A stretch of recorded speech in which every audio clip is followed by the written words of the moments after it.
14절까지 말씀입니다. 신약 성경은 30페이지입니다.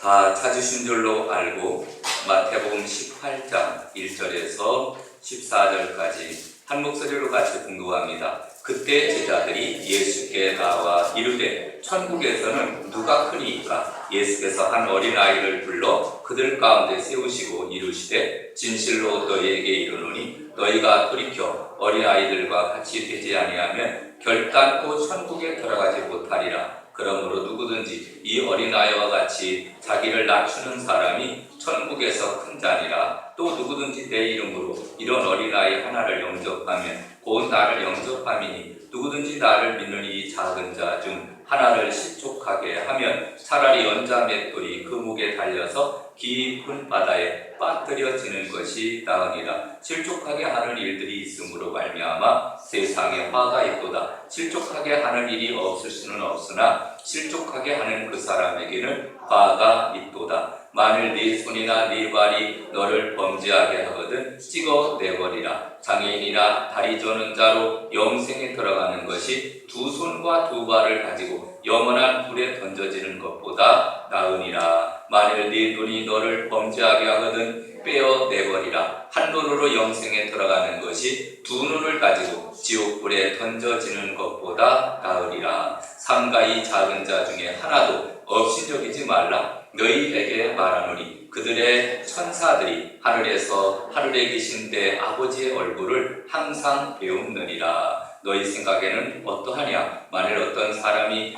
양 100마리가 있는데 그 중에 하나가 길을 잃었으면 그 99마리를 산에 두고 가서 길 잃은 양을 찾지 않겠느냐? 진실로 너희에게 이르노니 만일 찾으면 길을 잃지 아니한 99마리보다 이것을 더 기뻐하리라. 이와 같이 작은 자 중에 하나라도 이룰 것은 하늘에 계신 너희 아버지의 뜻이 아니니라. 아멘. 이 시간은 찬양대의 찬양이 있겠습니다.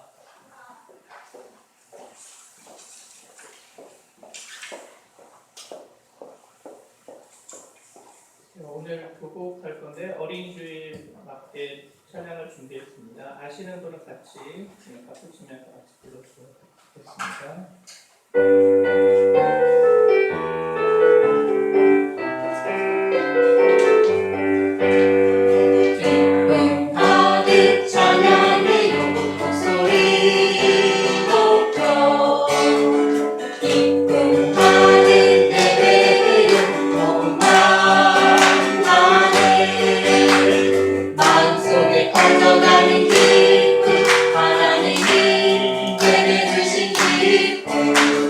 마음속에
오늘은 마태복음 18장 1절에서 14절까지 말씀을 통하여 어린 영혼을 위하여 라는 제목으로 하나님의 말씀을 통해 은혜를 나누고자 합니다. 제목을 따라합니다. 어린 영혼을 위하여.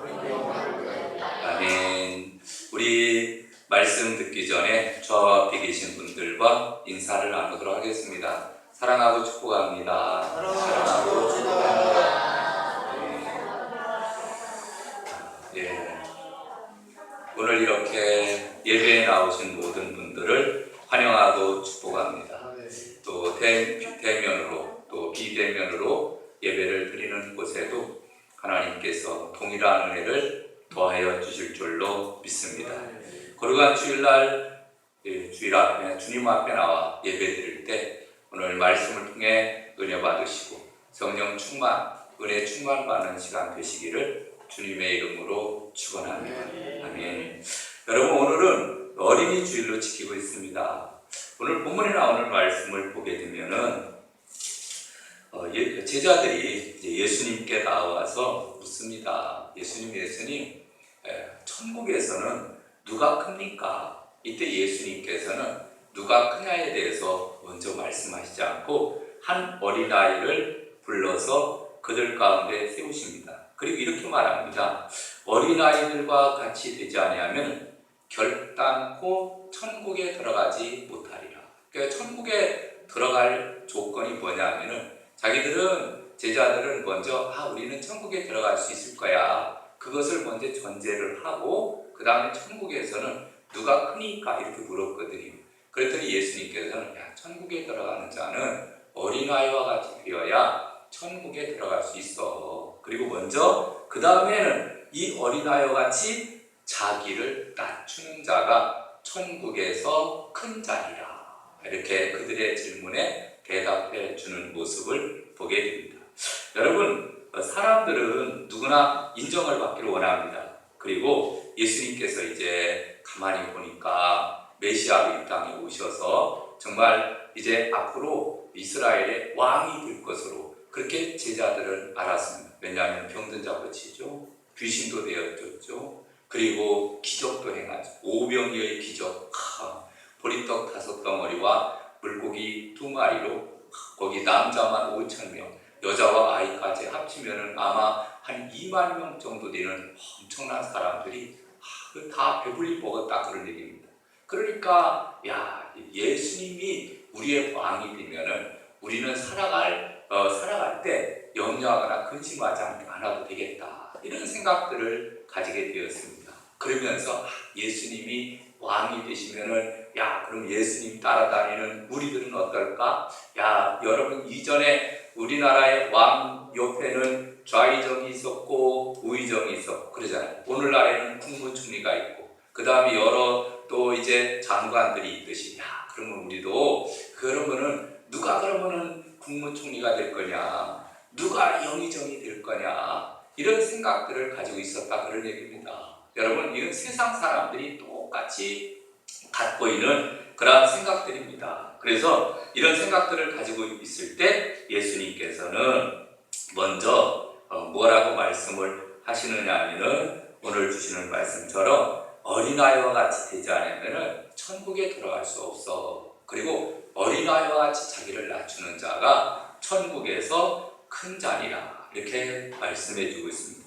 근데 여러분 1절에서 5절까지 보면은 어린아이 이렇게 얘기를 합니다.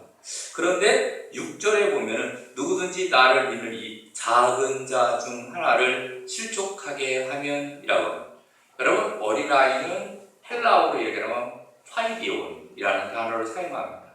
그런데 작은 자는 미크론이라는 단어를 사용합니다. 이 뜻이 틀립니다. 어린아이는 정말 그 말 그대로 어린 심령, 어린아이들, 우리 어른이 되기 전에 상태를 나타내주고 있거든요. 근데 작은 자는 뭡니까? 작은 자는 약한 자, 공동체 안에서 연약한 자, 세신자, 아니면은 가난하고 소외된 자, 이런 사람들이 전부 다 미크론에 해당됩니다. 그래서 이런 어린아이들을, 어린 심령들을 잘 돌보는 자가 바로 하나님 나라에서 큰 자다. 이렇게 우리에게 말씀해 주고 있습니다. 자, 오늘 본문을 통해서 우리가 몇 가지 살펴보면 첫 번째, 우리는 어린아이를 영접해야 됩니다.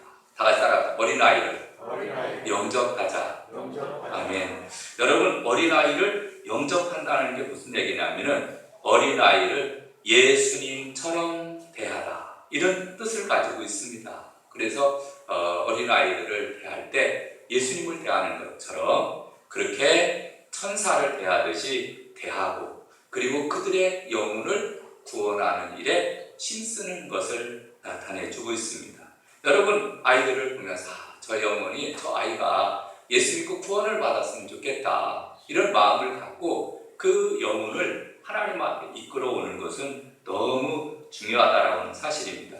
근데 여러분, 여기 보면은 천국에 들어가지 못하리라 이렇게 말하거든요. 천국은 하나님의 나라를 나타내 주고 있습니다. 하나님의 나라는 어떤 나라죠? 하나님께서 통치하는 나라. 작게 얘기를 하면은 그것은 제자들의 공동, 예수님과 제자들의 공동체. 그러나 더 크게 뜻을 가지면 2차적으로는 예수님을 믿는 모든 유기적인 공동체, 다시 말해서 예수님을 구주로 믿는 모든 사람들은 어디 들어갑니까? 하나님의 나라, 천국에 들어가게 되는 줄로 믿습니다. 근데 천국은 누가 들어가죠? 예수님을 구주로 영접한 사람.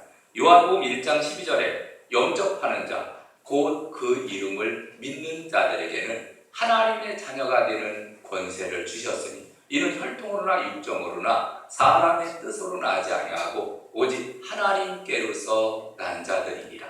아멘. 여러분, 예수님을 구주로 믿는 사람들이, 예수님을 구주로 영접한 사람들이 어디 간다는 얘기예요? 천국에 들어가는 거예요.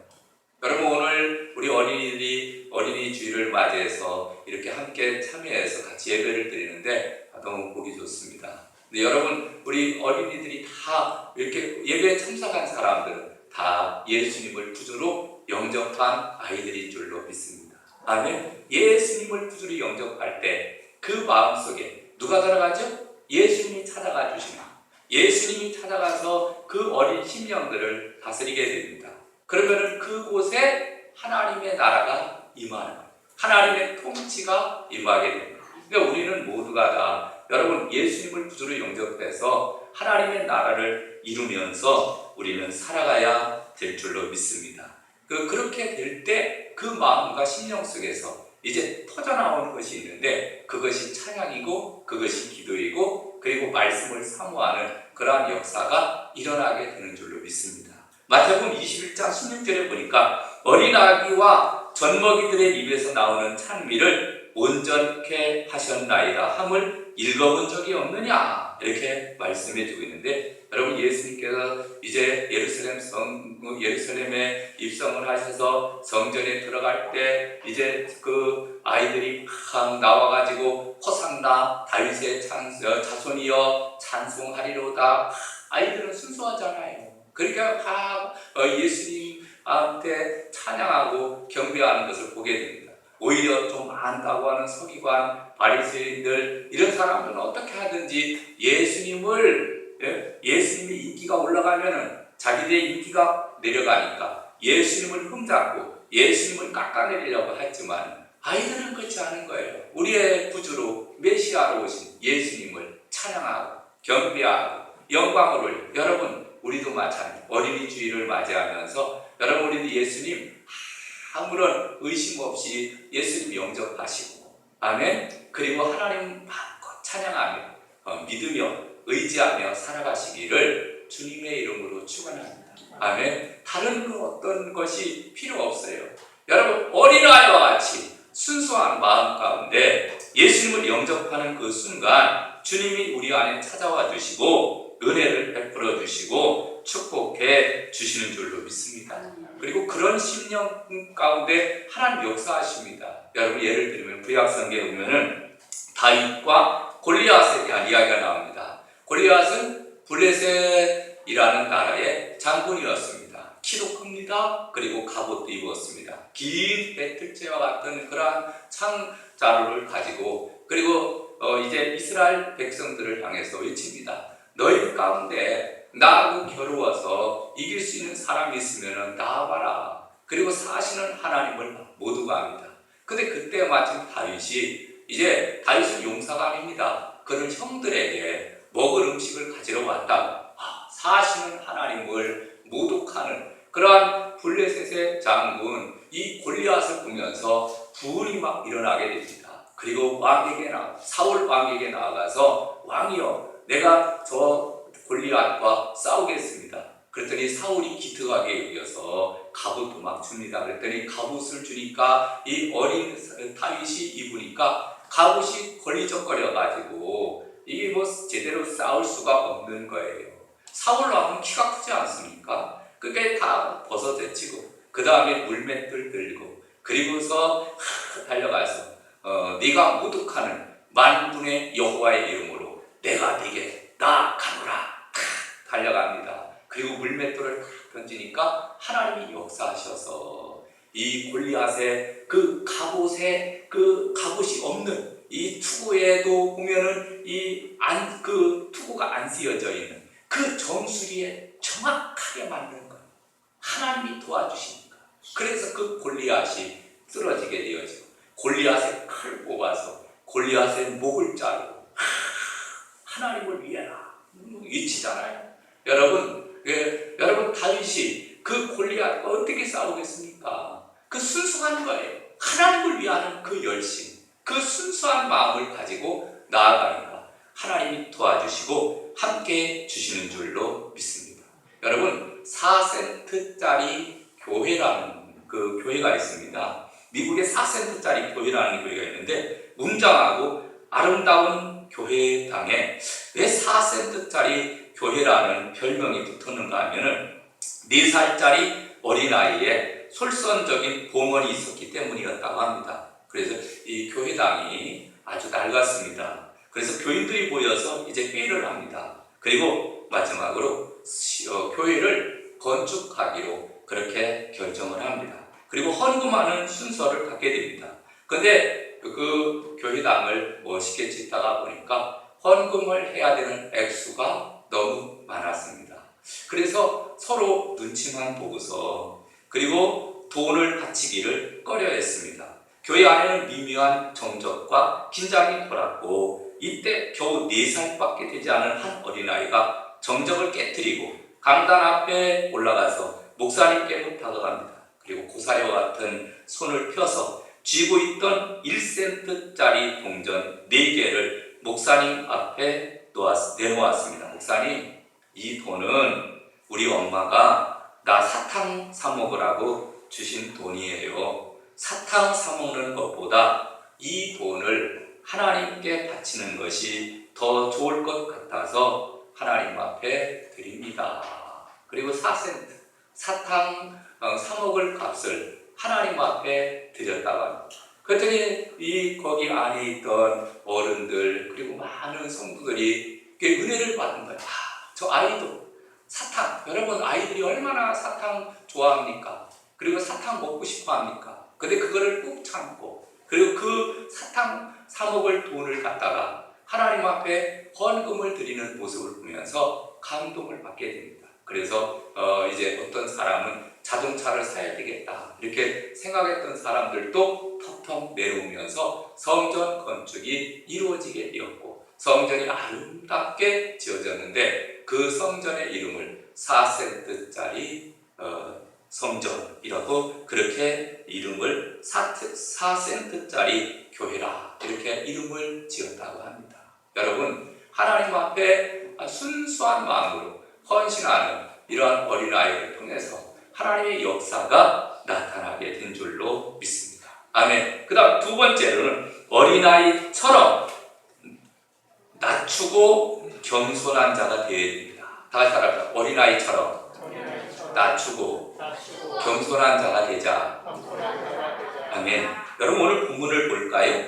마태복음 18장 4절을 보겠습니다. 4절. 그러므로 누구든지 이 어린아이와 같이 자기를 낮추는 사람이 천국에서 큰 자니라. 아멘. 여러분 제자들이 이제 예수님께 와서 이제 서로 누가 크냐 자기를 더 이제 높이고 그 다음에 영의정 좌의정을 차지하려고 그렇게 다투는 가운데 예수님께서는 말씀하기를 누구든지 어린아이와 같이 자기를 낮추는 사람이 천국에서 큰 자다 이렇게 말씀해 주시는 것을 보게 됩니다. 자기를 낮춘다 그 얘기는 어떤 의미냐면은 겸손함을 나타내 주고 있습니다. 여러분 어린아이들은 겸손하여서 스스로 자기를 낮출 줄 압니다. 왜냐하면은 부모님들이 다 해주지 않으면은 살 수가 없거든요. 모든 것들이 다 부모님들이 다 해주고 도와줘야 살 수 있는 아이들이기 때문에 난 잘 몰라요 하고서 겸손하듯이 여러분 우리도 어린아이처럼 하나님 앞에 겸손할 때 하나님은 은혜를 베풀어 주시는 줄로 믿습니다. 마태복음 11장 29절에 보니까 나는 마음이 온유하고 겸손하니 나의 멍에를 메고 내게 배우라. 그리하면 너희 마음이 쉼을 얻으리. 이는 내 멍에는 쉽고 내 짐은 가벼움이라. 아멘. 여러분 예수님께서는 나는 마음이 온유하고 겸손하다. 친히 이렇게 말씀합니다. 여러분 우리들도 예수님 본받아서 겸손한 삶을 살아가야 될 줄로 믿습니다. 예수님 그뿐만 아니라 순종의 모범을 보여주셨습니다. 자기를 낮추면서 순종을 하셨습니다. 특별히 육신의 부모에게 순종을 하셨는데 누가복음 2장 51절에 보면은 부모에게 순종을 해서 부모님 말씀대로 살면서 받들어 섬겼던 것을 보게 됩니다. 여러분 우리도 이렇게 겸손하게 그리고 그 다음에 순종하며 주님을 기쁘시게 하고 하나님을 기쁘시게 하며 살아가야 될 줄로 믿습니다. 기독교의 역사 가운데 성자라고 불렸던 사람이 있습니다. 그 사람은 어거스틴이라는 사람입니다. 근데 이 어거스틴이 이런 말을 합니다. 어떤 사람이 그에게 찾아가서 이렇게 질문합니다. 신앙생활에서 신앙생활을 하려면은 첫째가 무엇입니까? 무엇을 어떻게 하면 신앙생활을 잘할 수 있습니까? 그랬더니 이 어거스틴이 대답하기를 그 첫째는 겸손입니다. 겸손하기만 하면은 신앙생활을 잘할 수 있습니다. 그래요. 그럼 두 번째는 무엇입니까? 두 번째도 겸손입니다. 그래요? 그럼 세 번째는 무엇입니까? 세 번째도 겸손입니다. 여러분 신앙생활을 잘하는 방법은 그냥 겸손함. 하나님 앞에도 겸손함. 사람에게도 겸손함. 우리가 겸손한 삶을 살게 되면 그 사람은 신앙생활을 잘하는 사람입니다. 그래서 모든 미덕의 바구니가 겸손이다 이렇게 말하기도 했는데 앙드레지드라는 사람은 겸손을 생활철학으로 삼으라. 겸손은 천국문을 여는 열쇠다. 또 수도사였던 안토니오도 영안으로 세상을 보니 마귀가 온 땅에 그물을 펴는 것을 보고 두려워 탄식하기를 누가 이 마귀의 그늘에서 벗어날 수 있겠는가? 이때 천사가 말하기를 겸손한 자만이 능히 마귀의 그물에서 벗어날 수 있다. 이렇게 말하기도 했습니다. 여러분 겸손한 여러분 마귀는 우리에게 다가와서 야 너도 하나님처럼 될 테니까 너 선악과 따먹어봐.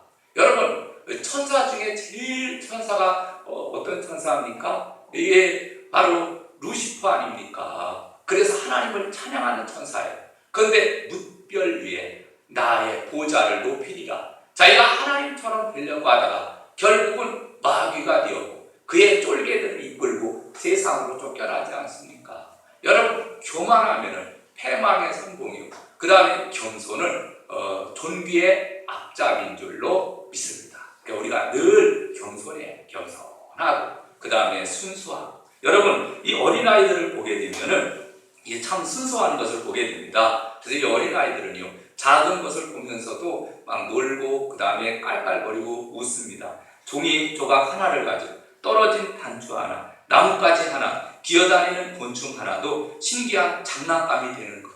그런데 어른들이 이렇게 그냥 순수하게 놀고 그러한 아이들을 이렇게 버려놓지 않습니까? 그래서 그들의 행복을 빼앗고 그리고 이제 지나치게 목적지향적인 가치관을 갖고 그 다음에 큰 좋은 장난감 이런 것들을 가져야 행복하게 하듯이 이렇게 자꾸 만들어 가는데 여러분, 아이들은 그렇지 않습니다. 아이들은 작은 것을 가지고서도 얼마든지 놀 수 있고 만족할 수 있고 그리고 행복해 할 수 있습니다. 왜 그러냐면은 그만큼 때가 묻지 않은 순수함이 있기 때문에 그렇습니다. 근데 이러한 순수함 가운데 이제 어떻게 그림을 그리느냐, 이게 참 중요한 것 같아요. 이 순수한 마음 가운데 무솔리니 같은 사람은 책을 읽어도 증오심을 가져다주고 불신앙을 가져다주고 반항적인 부정적인 책을 가까이 했습니다. 그랬더니 지소렐, 블랑카, 니체, 바레토 이런 사람들의 그 부정적인 사고방식을 읽으면서 아주 독재자가 되지 않습니까? 여러분, 히틀러도 어려서부터 부모님께 큰 상처를 받았습니다. 그 증오심을 가지고 유대인 슬라브족을 미워했습니다.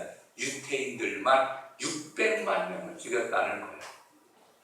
어린 심령이 그 마음에 그 증오하고 미워하는 마음들이 싹이 트게 되니까 그것을 계속 그 자라게 내버려 두니까 나중에 수많은 사람들을 죽이는 이런 사람이 된 거예요.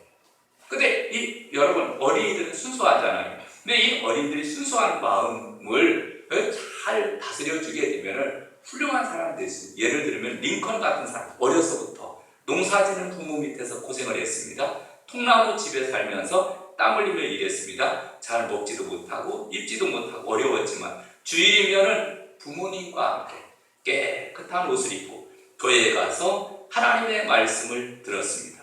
은혜로운 하나님의 말씀을 들으면서 그가 이제 믿음 생활, 신앙생활 하면서 그의 마음을 다스리게 됩니다.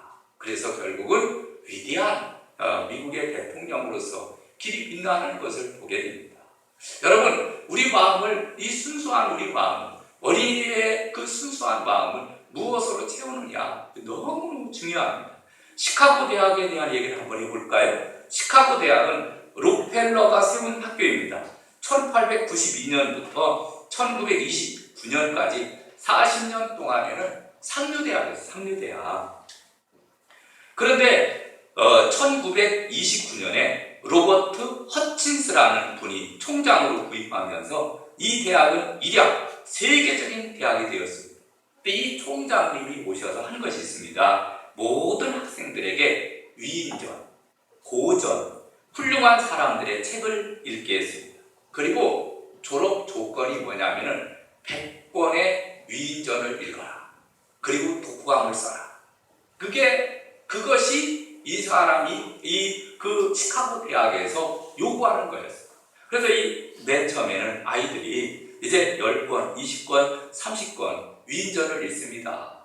근데 변하지 않지요. 10권, 20권 가지고서. 그런데 40권 정도를 읽어가면서 이제 서서히 위인들의 생각들을 알게 됩니다. 그리고 따라가기 시작을 합니다. 50권 읽고 60권 읽고 70권 읽고 80권 읽으면서 그들은 위인들의 생각들을 연구하고 그리고 위인들의 사상을 연구하면서 자기들도 그러한 생각들을 갖게 됩니다. 그래서 여러분, 1929년부터 2000년까지 이 시카고 대학에서 노벨상 수상자만 무려 73명이 나왔다는 거예요. 여러분, 아이들의 마음 속에, 생각 속에 위인들의 마음이 들어가니까 어떻게 하든지 정말로 세계를 위해서 도움이 될 수 있는 사람, 이런 사람으로 바뀌어지는 거예요. 자, 그렇다고 하면은 여러분, 우리는 어린이 주일을 맞이하면서 어린이들 얼마나 순수합니까? 여러분, 우리도 예수님 영접하고 나서 우리도 순수한 마음으로 우리 마음속에는 무엇을 채워야 될까요? 하나님의 말씀을 채워야 될 줄로 믿습니다. 아멘. 하나님의 말씀으로 계속 읽고 듣고 묵상하면서 채워가는 거예요. 그럴 때 하나님이 우리와 함께 하시고 또 역사하시고 도와주시고 축복해 주시는 줄로 믿습니다. 아멘. 그래서 늘 우리가 하나님의 말씀을 늘 가까이 해야 됩니다. 마지막 세 번째, 어린아이를 실족하게 하면 안 됩니다. 어린 심령을 실족하게 하면 안 돼요. 여러분, 오늘 본문 7절을 보겠습니다. 실족하게 하는 일들이 있음으로 말미암아 세상에 화가 있도다. 실족하게 하는 일이 없을 수는 없으나 실족하게 하는 그 사람에게는 화가 있도다. 근데 어느 정도냐면 6절을 볼까요? 누구든지 나를 믿는 이 작은 자 중 하나를 실족하게 하면 차라리 연자 맷돌이 그 목에 달려서 깊은 바다에 빠뜨려지는 것이 나으니라. 이렇게 말씀해 주고 있습니다. 여러분, 왜 연자 맷돌? 여러분, 연자 맷돌 알아요? 연자 맷돌이 뭐냐면은 이 옛날에는 곡식을 빻을 때 맷돌이 있어요. 맷돌. 그래서 큰 돌을 두 개를 이렇게 돌려가면서 그 이제 가운데 곡식을 넣게 되면은 줄로 이렇게 홈을 파서 그 속에 이렇게 가면서 갈리게 만들었거든요. 그게 연자 맷돌이 굉장히 무겁습니다. 근데 왜 목에 연자 맷돌을 맬까? 그 얘기는 뭐냐면은 그때 로마 시대에는 어떤 일이 있었느냐면은 로마 시대에는 사람들이 아주 도덕을 문란하게 하거나 아니면은 부모를 죽이거나 사회를 아주 문란하게 한 사람들에게 내리는 형벌이 뭐냐면은 물에 빠뜨려서 죽이는 거예요. 근데 어디가 다 빠뜨렸냐면은 사해바다에다 빠뜨렸다는 거예요. 근데 여러분, 사해바다는 뭐죠? 이 염분이 농도가 아주 높습니다. 그래서 그냥 사람들이 들어가면은 그냥 가만히 누워 있어도 물에 떠요. 물에 둥둥 뜹니다. 그래서 그 사해바다에 염장이라고 하죠. 염장. 소금으로 장례를 치는 게 염장인데 그 사해바다의 중앙쯤에 데리고 가가지고 배를 타고서 데리고 가가지고 그 다음에 연자 맷돌을 목에 타서 큰 무거운 돌을 갖다가 물에 매서 그냥 던져버리면은, 근데 그냥은 안 들어가잖아요. 사람들이 이게 뜨니까, 소금기로 인해서 뜨니까. 그런데 연자 맷돌을 몇 개 묶으면은 이게 그게 사해바다에 빠진다는 거예요. 그럼 그 속에 이제 소금기가 많아서 소금이 그냥 이제 사람의 시체를 덮어서 염장이 이루어지는데 그렇게 죽였다는 거예요. 그래서 오늘 본문에 나오는 말씀이 바로 이 말씀입니다. 사람을 실족하게 하면은 연자 맷돌이 그 목에 달려서 깊은 바다에 빠뜨려지는 것과 같다. 이렇게 말씀해 주고 있습니다. 여러분, 이 작은 자는 뭘까요? 작은 자는 오늘날 여기는 연약한 사람들을 나타내 주고 있습니다. 그래서 미약하고 보잘것이 없는 사람, 다시 말해서 길을 잃어버려서 연약하고 병들고 힘이 없는 이런 사람들을 일컫고 있는데, 우리 주변에 보면은 어렵고 힘든 일을 하는 분들, 경비원, 배달부, 정수부, 우유배달, 신문배달, 대리기사, 또 회사로 얘기하면 수입. 여러분, 우리 주변에 보면은 몸도 약하고 마음도 약하고 또 가진 것도 없이 연약한 이런 사람들이 있습니다. 여러분, 이런 사람들을 실족하게 하고 그 다음에 갑질한다고 그러잖아요. 막 어렵게 하고. 그럼 하나님이 다 보고 있어요. 그리고 그 사람들을 실족하게 할 때 하나님이 분명히 심판하시고, 뭐처럼 연자 맷돌을 목에 매달려 염장을 시키듯이 하나님이 심판하신다는 거예요. 그러니까 우리는 이 연약한 지체들을 잘 돌봐야 돼요. 특별히 우리 어린 영혼들, 여러분 어린 심령들을 주님 앞에 이끌어서 예수 믿고 구원받고 하나님의 자녀가 되게 하는 일에 힘써야 될 줄로 믿습니다. 이제 말씀을 맺으려고 합니다. 여러분, 오늘 어린이 주일을 맞이했습니다. 우리 어린이들, 우리 주일학교 어린이들 너무나 귀한 아이들입니다. 이제 앞으로 이들이 자라서 하나님 나라의 큰 일꾼이 될 거예요. 아멘. 꿈과 비전을 가지고 우리 주일학교의 꿈과 성장을 위해서 우리 기도해야 될 줄로 믿습니다. 그리고 부모들은 이 자녀들의 영혼을 잘 관리해야 됩니다. 그래서 자녀들이 하나님을 잃어버리지 않도록 최선을 다해서 아이들이 예수님 영접하고, 그리고 그뿐만 아니라 그들이 이제 하나님 잘 섬겨서 낮추고 자기 자신을 낮추고 겸손한 자가 되어져. 그래서 한 명도 실족하지 않도록 그렇게 잘 이끌 때, 하나님 나라에 섰을 때 잘했다. 너희가 자녀들을 그리고 아이들을 잘 하나님 앞에 이끌었구나. 잘했다. 그리고 착하고 충성된 종아, 우리에게 하나님께서 은혜를 베풀어 주시지 않을까 생각합니다. 아무쪼록 여러분, 어린이 주일을 맞이해서 우리 성대교회 주일학교 더욱더 부흥과 성장을 위해서 힘쓰고 애쓰시고 기도하시고 수고하는 모든 우리 교사들 축복합니다. 아무쪼록 더욱더 믿음으로 승리하시기를 주님의 이름으로 축원합니다. 우리 찬송가 197장 드리겠습니다.